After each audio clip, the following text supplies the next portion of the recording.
Hey guys, Mid-Fight Guy here today. So we're here in beautiful Columbus Circle. Got the park right behind me. Got Time Warner Center on the other side. Beautiful day out. And I thought, let's review some wireless headphones today. It's the second episode in our Working from Headphone series. But we have 4 headphones we're gonna try out. We have the Sennheiser Momentum 3s. We have the Sony 1000XM3s. We have the semi-new Bose NC 700s. And we also have the brand new kid on the block, the Razer Opus. So let's compare them all and see what's what.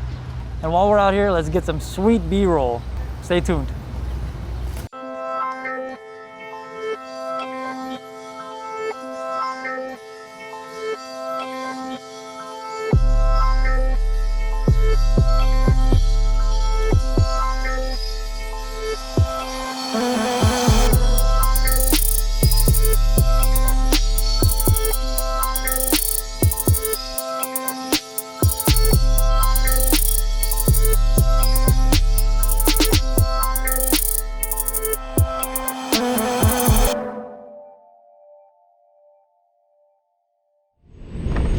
And really quickly before we begin, I have to give a big shout out to Tony and the other people at Audio 46 for letting me borrow the Sennheiser Momentum 3 and the Sony 1000XM3 for this review.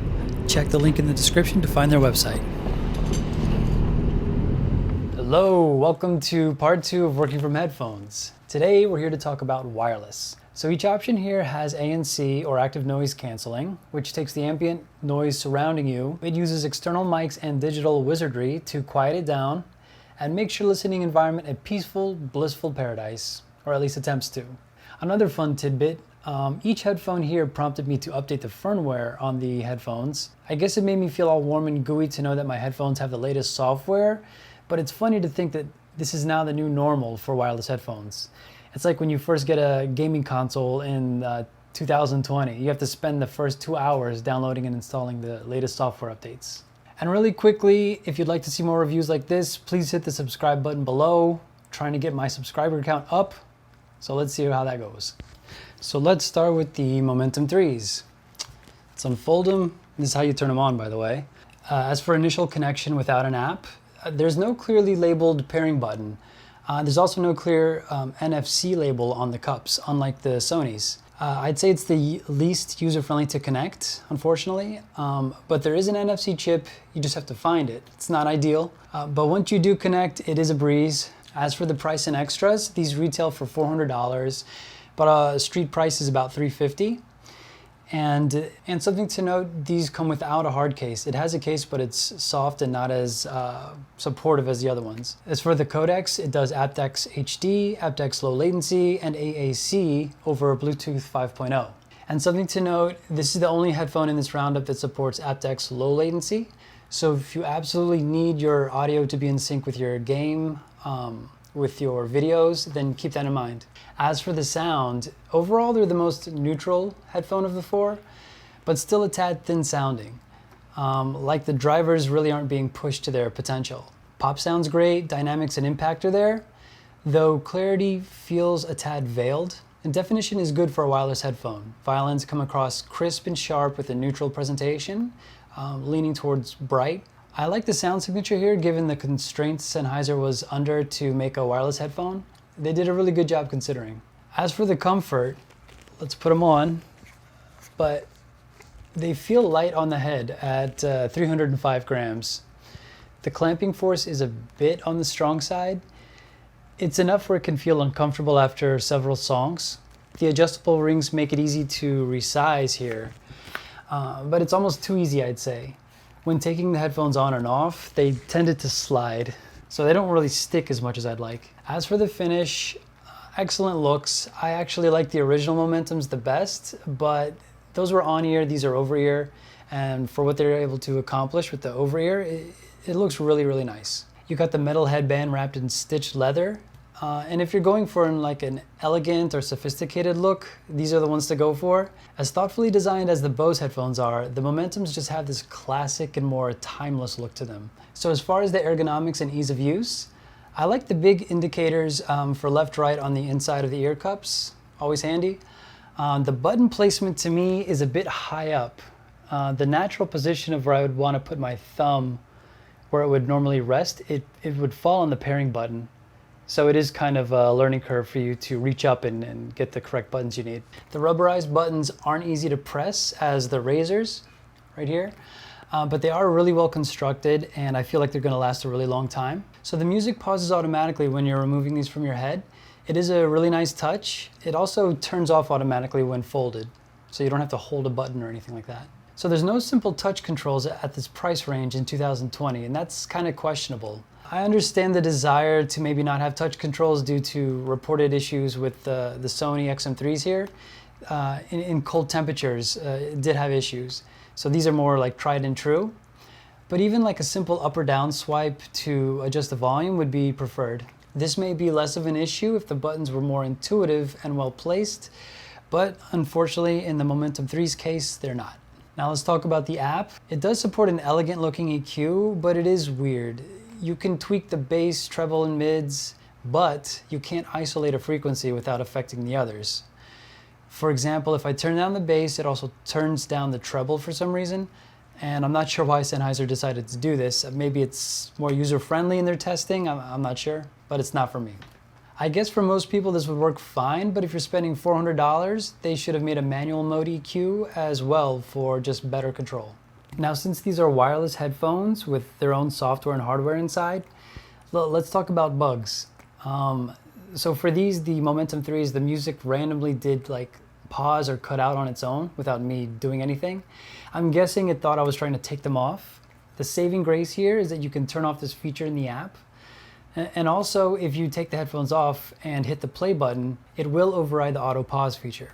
And also, after updating the firmware with the app, it did get stuck on the loading animation, so it's a little bit like Windows 95-ish. And let's discuss external amps.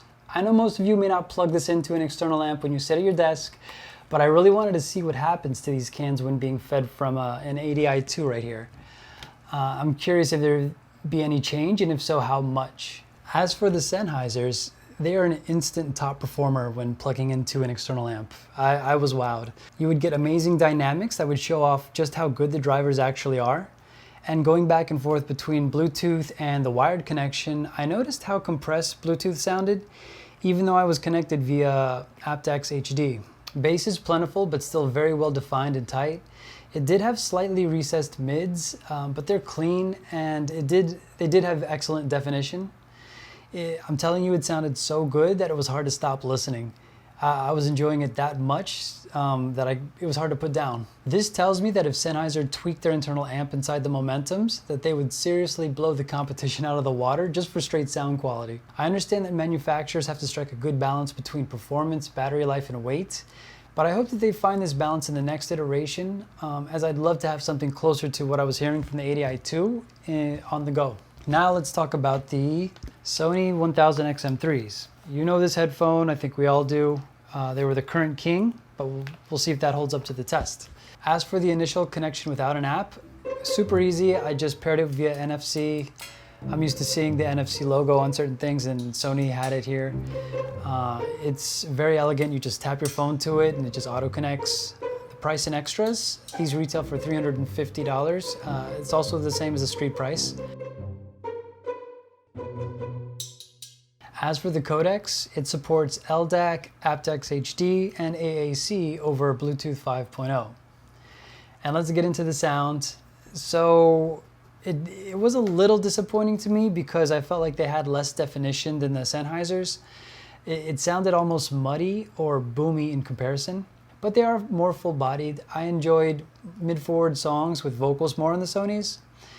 And the overpowering lower frequencies, it can tend to drown out the other elements of the song. Here's an example, the song In My Life by Veronica Mortensen. It's a really great track to test how good a headphone treats vocals. The issue with the Sonys here is that the bass completely takes over the song and makes it almost unenjoyable. You really have to get into the EQ and completely dial down the clear bass option. I don't know why they made it separate from the EQ, but you know, just dial that down and it sounds much better. As for the comfort, it's super light, it sets the bar, it's 254 grams. It's really comfortable with just the right amount of clamp. Sony and Sony in general has historically focused on comfort for its higher end models, and this is no exception. As for the finish, top notch, I'd say. They set the bar here when it was released in 2018, and the design has really held up well, in my opinion. And although it is plastic, it's a nice matte finish and color. It feels super smooth to the touch, and I'm just a big fan. So the ergonomics and ease of use. Sony pioneered the headphone touch control interface, and it still really works well. Sometimes I can get annoyed by accidentally gesturing left or right instead of volume up or down like I was trying to do, but I think it's just a learning curve that you get over after a while. There have been complaints of the touch controls being sort of wonky in severely cold weather. Well, it's spring here in New York, so I wasn't able to test that, but keep that in mind if you do live in a colder climate. Now let's get into the app.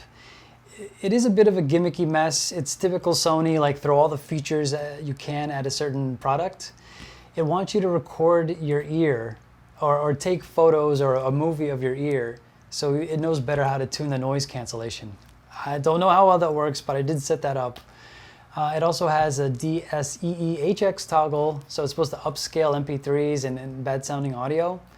It has sound position control, simulated surround filters, the whole kitchen sink, and I pretty much didn't use any of those things. As for bugs, I did get random chimes while listening to music. At first I didn't know what the heck that was, but I did some Googling and it turns out it's Sony's auto switching feature between ambient mode or ambient mode off. This is about as annoying as it sounds, but thankfully you can turn this feature off in the app. And I really think Sony dropped the ball here on this auto implementation. Not only does a chime not tell you anything, you don't know what it is, it's a pretty long chime and it mutes the sound, so it completely ruins your experience. So plugging these into an external amp. Make sure that your headphones are on first before you plug in your 3.5mm cord. If your internal amp's NEQ doesn't turn on, it sounds like a horrible mess. The Momentums turn on by default when you unfold them, so I didn't have that issue there. But once you do have it up and working, there is better definition overall, and the bass is noticeably tighter and more controlled. Overall, it's still on the boomy side with less definition compared to the Sennheisers. So it does sound better, but not to the level of, it doesn't scale as well as the Sennheisers here. All right, let's talk about the Bose 700. So as for the initial connection without an app, it was really amazing on Android, at least. I long pressed the button and my phone wasn't even that close to it. It was about a foot away. And all of a sudden I got a pop-up saying, would you like to install the Bose? After I accepted that, I had an immediate notification appear on my phone to install the related Bose app. Really cool touch. I applaud Bose for that setup. I wasn't sure what this technology was. It wasn't NFC because my phone wasn't touching this, but it was called Devices Within Reach in my Google notifications. I tried Googling it and came up empty-handed. So if you know what that is, please let me know. Okay, the price and extras. These retail for $400 and street price anywhere from $300 to $400. I saw these on Amazon brand new for $300, but that depends on the e-tailer. And the prices does seem to fluctuate on these. So check Google Shopping, check Amazon, and see what's what. So codecs and support, they only support AAC over Bluetooth 5.0. Honestly, it wasn't a biggie to me. And as for the sound, it had a good overall balanced sound for a wireless headphone. It does feel more full than the Sennheisers, but also less defined. It has sort of a polite sound, like the edges were a little rolled off, but it was a very easy listening experience. Don't get me wrong, it did have some dynamics, but you definitely notice a softer feel compared to the Sennheisers here. Timbre is the best here. Sweet Lorraine by Tony Bennett. There's a clarinet solo, and when it got into it, I kind of subconsciously raised my head and almost turned to the left and was like, where's that coming from? Before I realized I was actually listening to a recording. As far as the comfort, Bose matched the weight of the Sonys at 254 grams.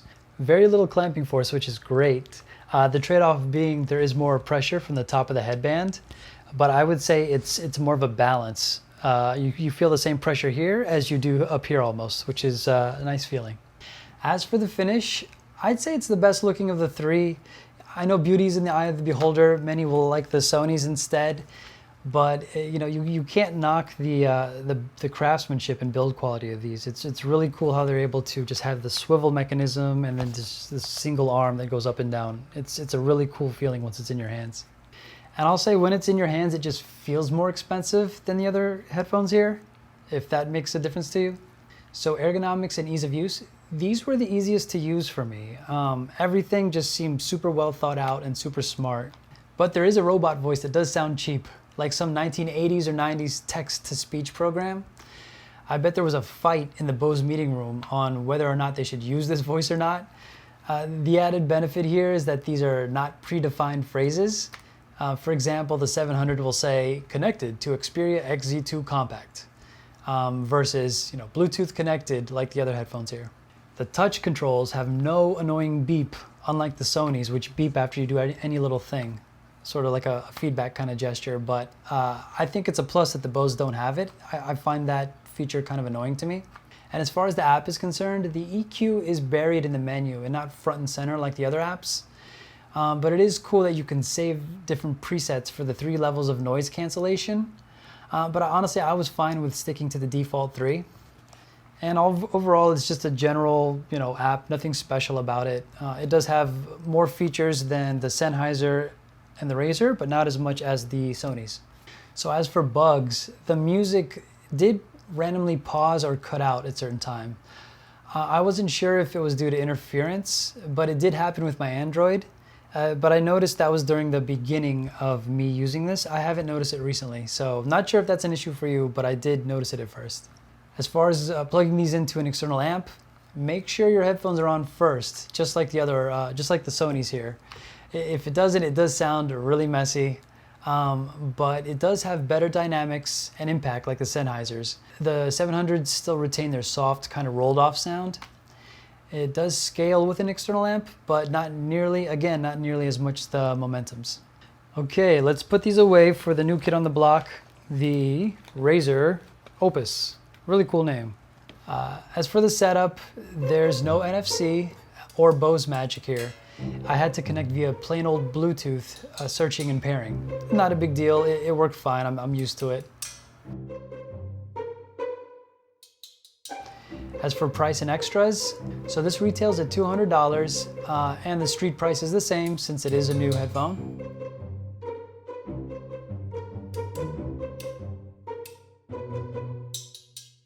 As for the codecs, it supports vanilla aptX, no HD here or low latency, but it also supports AAC over Bluetooth 4.2.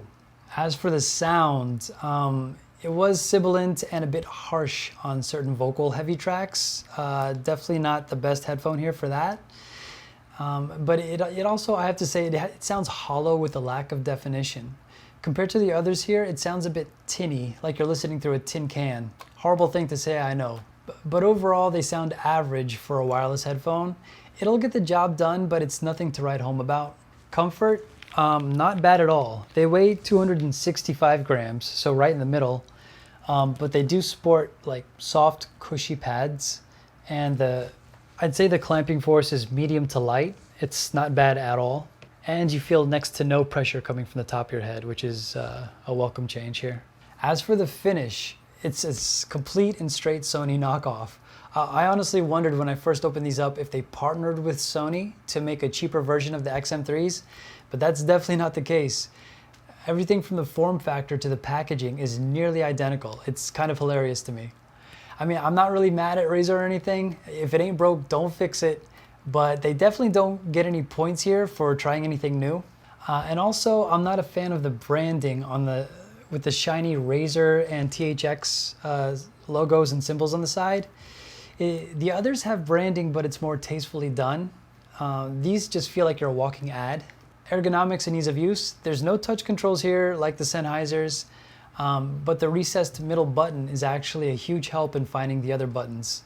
It's much better than the little bump on the Momentum's middle button, and they are clicky and feel solid and well constructed. So to enable ambient mode, you hold down the ANC button, and that's a cool touch. And also the music auto pauses when you remove them from your head, just like the Sennheisers. As for the app, it is the most bare bones one here. The EQ is very limited, but I'm glad you do have sound tuning options. Most will probably like the default THX setting or maybe the amplified setting. They have other like treble centric or bass centric settings, but it's either too much in one direction or too little in the other. I think you'll be fine with just the normal setting. But that said, I wish there was a manual parametric EQ, but you got nada here. Maybe that's something that can come in like a software update, but as for launch, they don't have that. So as for bugs, I was getting a constant hiss even without ANC on. It's only at low volume and you won't really notice it while you're listening to music, but it is still annoying. So hooking these up to an external amp. Two interesting points about the Opus in wired mode.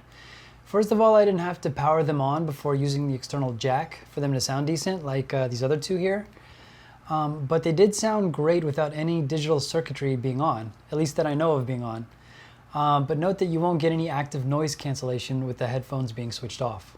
If you do switch it on, then plug in the wire afterwards, it actually sounds worse. It barely sounds any different from being fed a wireless signal via Bluetooth.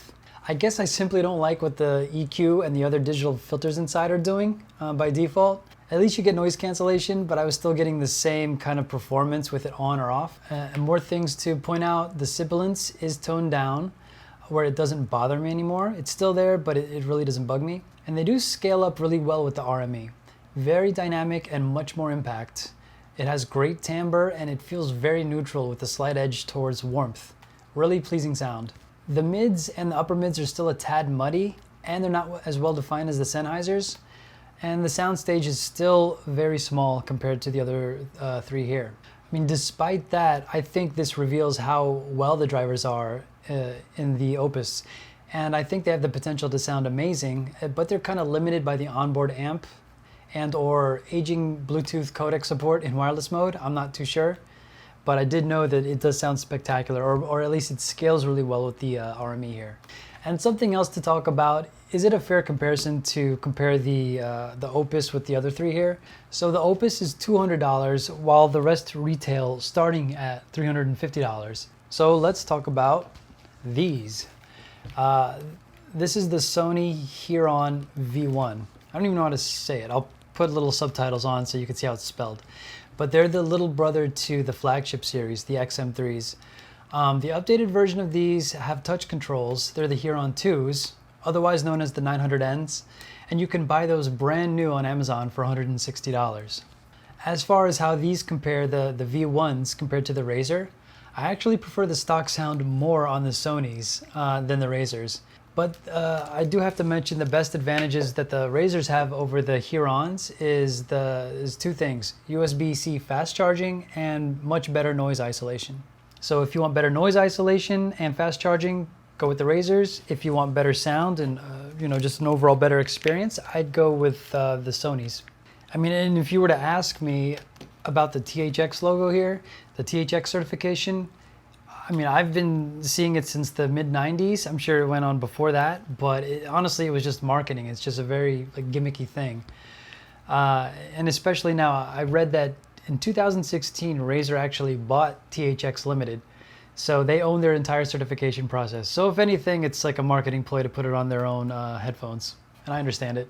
Okay, let's do some quick mic tests. I have my headphones connected to my MacBook Pro, and I'm not going to normalize the volume, so you may want to turn it up if you can't hear it.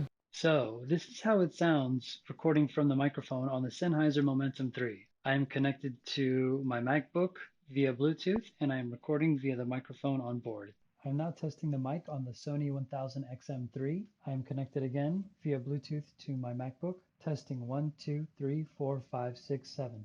I am now testing the microphone on the Bose 700 headphones. I am wirelessly connected via Bluetooth to my MacBook Pro again, testing 1, 2, 3, 4, 5, 6, 7. Now I'm testing the new Razer Opus, the microphone on the Razer Opus. I'm connected to my MacBook via Bluetooth, testing 1, 2, 3, 4, 5, 6, 7. And just for fun, let's test the microphone on the Sony Huron version 1, MDR-100. I'm connected via Bluetooth to my MacBook OS X, testing 1, 2, 3, 4, 5, 6, 7. So active noise cancellation, really quickly, the Bose 700s have a cool effect when you're toggling through the levels, as the ANC effect kind of elegantly fades over to the new level versus just switching immediately over. But it's just the little things, you know, and Bose seems to have that down. And as far as ANC is concerned on the Momentums, when the headphones are unworn, the ANC switches off automatically to save battery power. It's a really nice touch.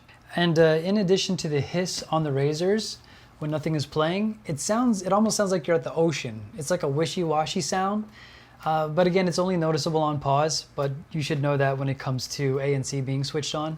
And for my ANC tests, I took the windscreen off my lavalier mic and put it inside the cup of my headphones here. And I stood about 5 feet away from my air conditioner, which I put on high.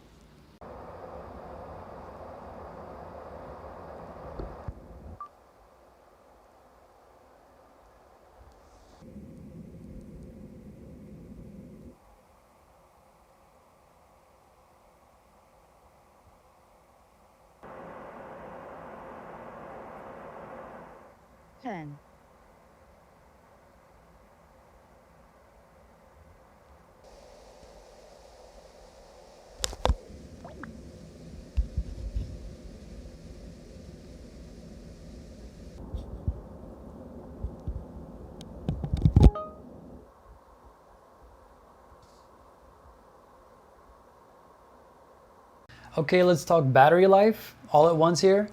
And I'll say, although battery life is important, of course it is, I feel like we've gotten to a great point where these devices will last you, a week, at least days on end. Add to the fact that they all have quick charging USB-C ports. And to me, I'd say it's almost a non-issue. You can literally get multiple hours of battery life on a single 10 or 15 minute charge, which is pretty amazing nowadays. That said, let's still compare here. It's nice to see which companies are pushing the boundaries in this area. So here's the information I gathered. The Sennheiser right here, the Momentum 3s, they're rated at 17 hours. Actual is about 15 to 17 hours, depending on what reviews you read. The XM3s, they're rated at 30 hours, the highest here, but actual is anywhere from 25 to 27 hours. The Bose 700s, they're rated at 20 hours, actual is about 21, so more than they're rated. And the Razer Opus, they're rated at 25 hours, actual is up to 30, according to Engadget. Pretty sweet. And as far as Bluetooth range is concerned, for this test, I simply put my phone in the furthest corner of my apartment, walked out my front door, walked down the hall as far as I could before the music started cutting out. And long story short, they all have the same range. I hit the elevator bank and it started cutting out for every single one, except for the Bose 700 here. I got about 8 feet longer than the others. So if that's important to you, there's your answer. So which is the best? Let's talk sound. Sennheiser for me is the best. Whenever something would sound too boomy or unnatural on the other headphones, I would just crave the neutrality of the Sennheisers. In considering the company's pedigree with neutral to bright sounding headphones, that's really no surprise here. Second place, I'd give it to Bose. Maybe it's a tie with the Sonys. I know it'll be a contested thing, but I preferred kind of the sweet, rolled off edges of the Bose compared to the boomy, overly in-your-face presentation of the Sonys. So who's the winner for comfort? Goes to Bose with an extremely close second place to the Sonys here. They weigh exactly the same, but the 700s are able to cancel noise with less clamping force, and that can't be denied. Where the XM3s tend to clamp a bit harder on the sides, Bose has taken a more balanced approach with the same amount of clamping coming from all sides of the headphone. And I personally preferred the 700s for longer listening sessions. So which would I choose in Q2 of 2020? Boom! I guess it would be the Bose 700.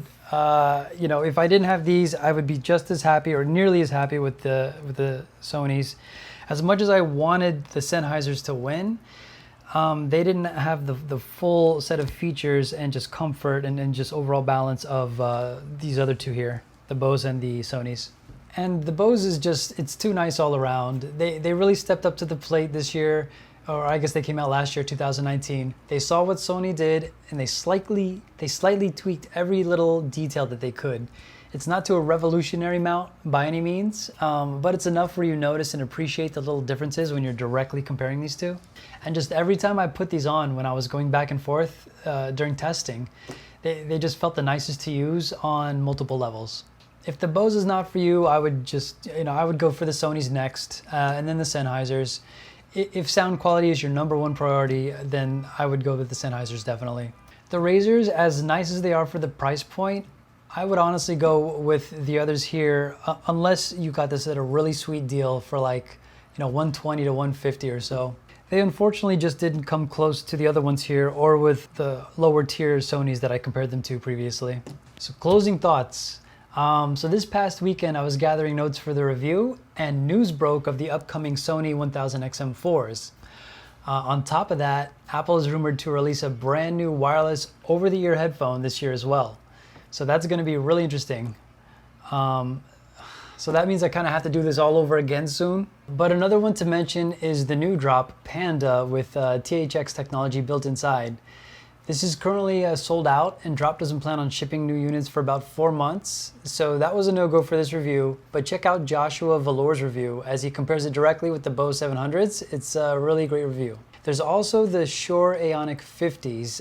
I haven't heard much about those, but that's something we can add to this list, maybe in another future comparison or roundup. Again, thanks and a huge shout out to the people at Audio 46 for lending me the Sony 1000XM3s and the Sennheiser Momentum 3s for a review. And if you enter in, this is my first coupon code, I'm very excited, but if you enter in MidFi during checkout, you'll get a little discount. So big shout out to them for that. If you're watching this and for whatever reason the discount code does not work anymore, just call up Audio 46, send them an email, explain where you saw these headphones, and they should be able to take care of you. Really nice people working over there, and hope to work with them in the future. So that's it for us today here at MidFi. But like the smash button, smash the like button, hit subscribe, all that good stuff. Follow us on IG, and we'll see you in the next one. See you later.